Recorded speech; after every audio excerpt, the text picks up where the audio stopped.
किमतीत जमीन घेतल्याचा आरोप झाला तेव्हा ईडीकडून मनी लॉन्ड्रिंगचा गुन्हा दाखल करण्यात आला होता। आता मुख्यमंत्री यांनी पाठपुरावा प्रकरणाची चौकशी लावली आहे। मात्र 2 वाक्यात उत्तर देऊन हा विषय मुख्यमंत्री महोदयांना संपवता येणार नाही।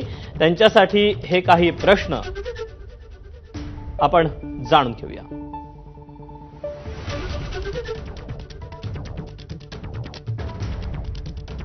त्यांच्यासाठी हे काही प्रश्न आहेत जे माजी विरोधी पक्षनेते अंबादास दानवेंनी उपस्थित केलेले आहेत। एकनाथ खडसे यांच्यावर कारवाई झाली त्याच पद्धतीने कोरेगाव पार्क प्रकरणात कारवाई होणार का?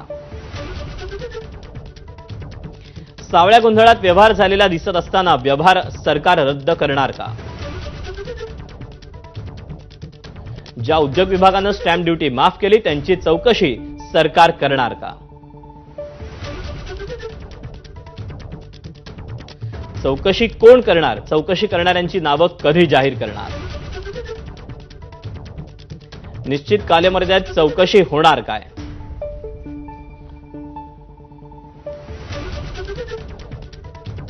दरम्यान या सगळ्या प्रकरणी आता राष्ट्रवादीच्या नेत्या रुपाली ठोंबरे यांची प्रतिक्रिया आली, आपण पाहूया।